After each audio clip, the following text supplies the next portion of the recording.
Video के इस अंक में हम रायबरेली लोकसभा सीट का जिक्र करेंगे, जहां से उम्मीदवार हैं राहुल गांधी। जी हां दोस्तों, स्वागत और नमस्कार। हमारी यूट्यूब चैनल इन्फो हाईवे में मैं आप सभी का स्वागत करता हूं। रायबरेली से जो कांग्रेस के उम्मीदवार हैं वो राहुल गांधी हैं। ऐसा माना जाता है कि रायबरेली और अमेठी इनकी पारिवारिक और परंपरागत सीट है। और आप जानते होंगे कि इसके पहले राहुल गांधी अमेठी से और वायनाड से 2019 में चुनाव लड़ चुके थे और वहां से अमेठी से वह हारे थे और वायनाड से वह जीते थे। बात 2019 की है, जब अमेठी से उम्मीदवार बनने के बाद जब उन्होंने राहुल गांधी ने वायनाड से जब पर्चा भरा था, तब अमित शाह ने कहा था कि राहुल बाबा, आपको वहां हिसाब देना, अपने लोकसभा सीट पर अपने काम का हिसाब देना बहुत मुश्किल हो रहा है, इसलिए आपको अपनी हार दिखाई दे रही है और आपको पता है, यही कारण है कि आप वहां से भागकर वायनाड सुरक्षित सीट की तरफ चले गए हैं। और आपको बताना चाहूंगा कि 2014 में वहां से स्मृति ईरानी ने उन्हें अच्छी टक्कर दी थी। स्मृति ईरानी जीत नहीं सकी थी, राहुल गांधी जीते थे, लेकिन 2019 में फिर से पूरी तरीके से मोर्चाबंदी करके वहां से स्मृति ईरानी लड़ती हैं और 55,120 वोट से वहां से वह जीतती हैं। तो हार का अंतर बहुत ज्यादा नहीं था, लेकिन राहुल गांधी की अमेठी सीट से हार अपने आप में बहुत बड़े मायने रखती थी, क्योंकि वह 1980 से लगातार कांग्रेस की पारिवारिक और परंपरागत सीट रही है। वहां से संजय गांधी, राहुल गांधी, राजीव गांधी और सोनिया गांधी ने भी वहां से चुनाव लड़ा है और पिछली 3 बार से लगातार वहां से राहुल गांधी वहां के सांसद हो रहे थे। लेकिन वहां की जनता के बीच में कनेक्टिविटी और विकास के कुछ मुद्दों को लेकर जनता का रुख चेंज हुआ था और वहां से वो हार गए थे। इसके बाद वह वायनाड से जीते थे। तो अमित शाह ने उनके बारे में तभी कहा था, और बात 2019 की है, कि वह वायनाड चले गए थे क्योंकि उन्हें अपनी हार दिखाई दे रही थी, अपना हिसाब देना मुश्किल था। अभी हम इसी वीडियो में आगे रायबरेली का जिक्र करेंगे और रायबरेली का जिक्र जो कुछ भी करेंगे, वीडियो के अंत तक बने रहिएगा, वीडियो बहुत काम का है। फिर इसके बाद बात आती है 2024 की। 2024 में सस्पेंस बना हुआ था कि रायबरेली और अमेठी से कौन खड़ा होगा, कांग्रेस परिवार से यानी कि गांधी परिवार से कौन खड़ा होगा, क्योंकि परिवार की सीट है और परिवार में उम्मीदवार प्रियंका गांधी, राहुल गांधी, सोनिया गांधी भी है। तो सोनिया गांधी रायबरेली से सांसद हुआ करती थी, जो कि इस बार उन्होंने वहां से सीट छोड़ दी है और राज्यसभा की सांसद हैं। वह राजस्थान से उन्होंने प्रचार राज्यसभा का भरा था और वह राज्यसभा की सांसद हैं। तो सीट उनकी यहां से स्वयं उन्होंने खाली कर दी थी। तो इस पर दोनों सीटों पर जो है सस्पेंस बना हुआ था कि कौन उम्मीदवार होगा। इस बीच में वायनाड में इलेक्शन होता है द्वितीय चरण में, और वायनाड में भी सिचुएशन पहले जैसी राहुल गांधी को अब नहीं मिली।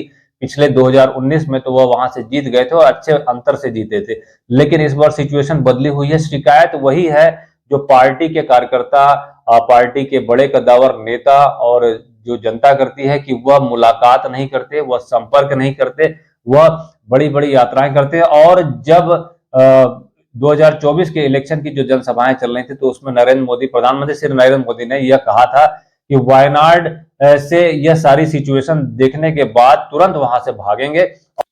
जब अमेठी में पूरी टीम नामांकन के लिए जब पहुंची तो काफी भीड़ थी वहां पे, जो सामान्य जनता है उसकी भी काफी भीड़ थी। नामांकन के लिए सब पहुंचे और सभी ने यह पूरी आशा लगाई हुई थी कि यहाँ से राहुल गांधी नामांकन करने जा रहे हैं और वो इसी नामांकन के लिए आए हुए हैं। लेकिन उन्हें बहुत बड़ा सरप्राइज मिलता है जब उन्हें पता चलता है कि राहुल गांधी यहाँ से नामांकन नहीं कर रहे हैं, बल्कि उनके एक पुराने वफादार और पीआरओ, जो उनकी पार्टी के का जो पूरा इलेक्शन मैनेजमेंट देखते रहे हैं, वह किशोरी लाल शर्मा वहां से नामांकन कर रहे हैं। तो जब यह वहां की जनता ने देखा, तो जनता का रिएक्शन, वहां की जो गांधी परिवार के संपर्क में और जो उनके समर्थक शुभचिंतक जनता थी, उसके दिमाग में यही बात आई कि पिछली बार जब वो हारे थे तो अपनी हार को कहते हैं ना कि डैमेज कंट्रोल करने के लिए वो बीच में कभी संपर्क करने जनता के बीच में नहीं आए और कभी वह अमेठी की जनता से कभी मिलने की कोशिश नहीं की है, जबकि वह कम अंतरों से हारे थे। तो अमेठी की जनता को यह उम्मीद थी कि वह इस लड़ाई से भागेंगे नहीं, क्योंकि परिवार की परंपरागत सीटें भागेंगे नहीं और वह यहाँ से लड़ेंगे। लेकिन बहुत उन्हें आश्चर्य हुआ जब उन्होंने देखा कि किशोरी लाल शर्मा को वहां से खड़ा किया गया है। तो सवाल यही खड़ा हुआ कि उस समय जब नामांकन पता चला कि किशोरी लाल शर्मा वहां से नामांकन कर रहे हैं, तो पूरे सोशल मीडिया पर यह हैशटैग वायरल होने लगा, डरो मत, डरो मत, क्योंकि जब लगातार जब वो भारत यात्रा कर रहे थे, भारत जोड़ो यात्रा कर रहे थे राहुल गांधी, तो वो कहा करते थे डरो मत, यानी वह बताते थे जनता से कि डरो मत। किससे मत डरो? नरेंद्र मोदी से मत डरो। जबकि नरेंद्र मोदी से जनता कहीं नहीं डर रही है। डर है तो सिर्फ ऐसे नेताओं को जिनकी परिवारवादी जो राजनीति थी वह खत्म हो रही है, जिनके जो भ्रष्टाचारी है उनका भ्रष्टाचार पे अंकुश लग रहा है, वह डर रहे हैं। तो उन्होंने कहा डरो मत। तो ये हैशटैग बहुत तेजी से दौड़ने लगा कि डर कौन रहा है। अमेठी से अगर आप चुनाव नहीं लड़ रहे होते तब यह कहा जाता है कि डरो मत। लेकिन आप अमेठी छोड़ के भाग गए और अमेठी में आपका जो चेहरा बुझा बुझा सा दिखा वो बहुत से संदेश दे दिया। इसके बाद यह बात भी सामने आई कि अगर वो अमेठी से लड़ते भी तो अमेठी से वह वायनाड से जीतने के बाद वो अमेठी सीट छोड़ देते। चलो ठीक है, यहां तक बात रही कि अमेठी से किशोरी लाल शर्मा आए, जहां पे ये था कि या तो प्रियंका या राहुल, तो इसमें से गांधी परिवार का कोई सदस्य नहीं आया। तो इस तरीके से वह जो संभावना थी कि अमेठी से जीतने की जो संभावना थी, जो जनता में थोड़ा बहुत कहीं आक्रोश रहा होगा कि स्मृति ईरानी के एंटी जाके कुछ जो है राहुल गांधी को जिताने की कोशिश होगी, तो उस उम्मीद पर भी पानी फिर गया। अब वो पहुंचते हैं रायबरेली। रायबरेली वह बुझे मन से पूरी टीम पहुंची, वहां देखकर समझ में आ रहा था। वहीं जहां अमेठी में कोई बड़े नेता नहीं पहुंचे, जैसे अशोक गहलोत, खड़गे, इनके पार्टी के सोनिया गांधी, प्रियंका गांधी, पूरी इनके बड़े बड़े नेताओं की टीम पहुंची थी जहां रायबरेली में। अमेठी में कोई भी बड़ा नेता वहां नहीं पहुंचा और किशोरी लाल शर्मा को वहां से नामांकन कराया गया, जैसे कि किसी प्यादे को वहां पर सेट किया गया कि जीतोगे हारोगे तो उसको मैनेज कर लिया जाएगा। इसके बाद रायबरेली पहुंचते हैं राहुल गांधी और वहां पर नामांकन करते हैं। किसी प्रकार की मीडिया बाइट नहीं होती, किसी प्रकार का रोड शो नहीं होता, और जिस बुझे मन से दबे पांव से जाके वहां पर नामांकन होता है, जिससे बहुत उत्साहजनक मैसेज नहीं जाता है। तो बात यह आती है कि अगर वह वहां से रायबरेली से जीत भी जाते हैं, जीतने की संभावना तो बहुत मजबूत नहीं दिख रही है, क्योंकि पिछले बार जो बीजेपी ने मोर्चेबंदी की थी उससे सोनिया गांधी को समझ में आ गया था कि आगे जीत की जो चुनौतियां हैं वह और बड़ी होती जा रही हैं, चुनौती बहुत बड़ी होती जा रही। तो वह तो वहां से उन्होंने तो कह रखा था कि अगला चुनाव वह यहाँ से नहीं लड़ेंगी, और ऐसा माना जा रहा था कि संन्यास ले लेंगी, लेकिन ऐसा कुछ भी सामने नहीं आया। फिर दूसरी बात क्या देखने में आई कि राहुल गांधी ने वहां से नामांकन किया, और नामांकन करने के बाद यह मैसेज तेजी से वायरल होने लगा कि वायनाड से और रायबरेली से, दोनों जगह से अगर वह जीतते हैं तो वह वायनाड चले जाएंगे, यानी कि रायबरेली की जनता को फिर से कुछ नहीं मिलने वाला। जिस चेहरे को देखकर या फिर गांधी परिवार को आंख बंद करके जिस वोट को दिया जा रहा है, उससे उन्हें वह उम्मीदवार नहीं मिलने वाला जिसकी वह उम्मीद कर रहा है। दूसरी बात, अमेठी से भागा हुआ जो उम्मीदवार गांधी परिवार का बनाया गया, तो अब वंशवादी परंपरा पर आज की जनरेशन का उतना यकीन नहीं है। वह देख रही है कि वर्तमान सरकार क्या काम कर रही है। तो कई पीढ़ियों पहले जो आपने बोया है उसमें काफी अंतर आ रहा है, उसके विचारों में अंतर आ रहा है, उसके चयन में अंतर आ रहा है, तो वह क्या चुनेगी ये आप समझ सकते हैं। दूसरी बात, बीजेपी ने लगातार ऐसी सीटों पर जो गांधी परिवार की है, जो हॉट सीट है, वहां पर बहुत काम किया है, और काम करने के साथ साथ जो मोर्चेबंदी अमेठी में दिखाई दी, अभी भी अमेठी में जो कांग्रेस जो बीजेपी की पूरी तैयारियां चल रही हैं, और जिस तरीके से 2019 में बीजेपी ने वहां से अपनी जीत सुनिश्चित की, स्मृति ईरानी वहां से जीती, तो ये सब बातें अमेठी पर भी लागू होती है। तो अमेठी से जो उम्मीदवार बीजेपी के दिनेश प्रताप सिंह, वह काफी मजबूती से वहां पर अपना काम कर रहे हैं। लोकल होने का भी उन्हें फायदा मिल रहा है। पुराने वह कांग्रेसी रहे हैं, कांग्रेस पार्टी से रहे हैं, लेकिन इस समय बीजेपी की तरफ से उम्मीदवार हैं।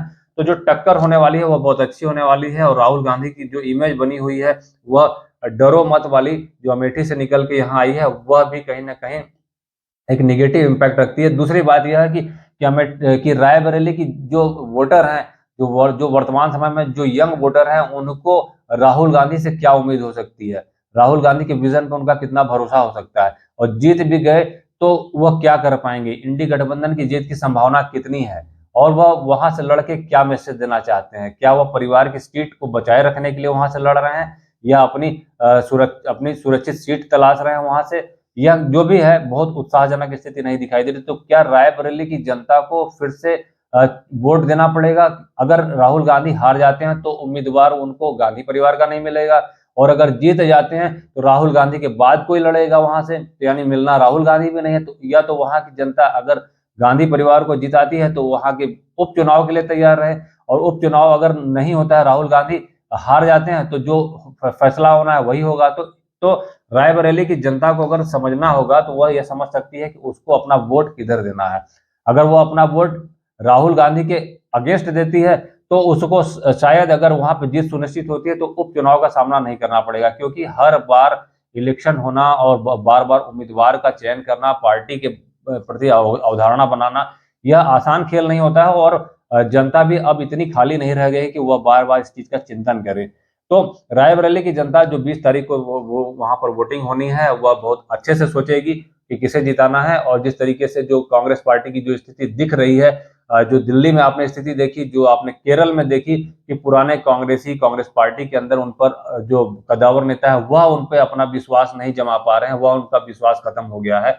तो जनता कहां से विश्वास उन पर करेगी? अधिकांश नेता जो है कांग्रेस पार्टी छोड़ के भाग रहे हैं। गौरव वल्लभ जो कि नेशनल प्रवक्ता होते थे कांग्रेस पार्टी के, अलग अलग मंचों पे उनकी प्रमुखता से बात रखते थे, वो उन्होंने जब पार्टी छोड़ी तो उन्होंने उनसे एक सवाल किया गया कि आप राहुल गांधी के बारे में क्या सोचते हैं, तो उन्होंने कहा कि Rahul Gandhi is a good human being, लेकिन उन्होंने कहा कि बाकी चीजों के बारे में मैं नहीं कह सकता। तो यानी राहुल गांधी अच्छे इंसान हो सकते हैं, लेकिन अच्छे वहां से पॉलिटिशियन नहीं हो सकते, ऐसा उन्होंने संकेत दिया। इसके बाद आप यह स्थिति देख सकते हैं कि उत्तर प्रदेश में जो जीतने की कांग्रेस की संभावना है, अमेठी 17 सीटें उसके पास हैं कांग्रेस के पास, लेकिन 2 सीटें भी अगर निकल जाएं तो कांग्रेस के लिए बहुत बड़ी बात होगी। पिछली बार जो सीट निकली थी वह रायबरेली की सिर्फ सीट निकली थी, और इस बार जो है रायबरेली की सीट पर सोनिया गांधी नहीं और राहुल गांधी उम्मीदवार हैं, और उनके अगेंस्ट बीजेपी ने उतारा है दिनेश प्रताप सिंह को। तो रायबरेली की जनता तय कर ले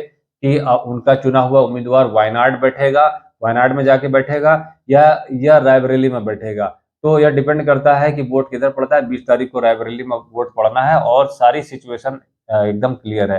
तो कुछ यह सब चर्चाएं थी जो कि रायबरेली सीट से संबंधित थी। फिर आते हैं कुछ मजेदार सामाजिक राजनीतिक चर्चाओं के साथ। तब तक के लिए धन्यवाद, नमस्कार, वंदे मातरम।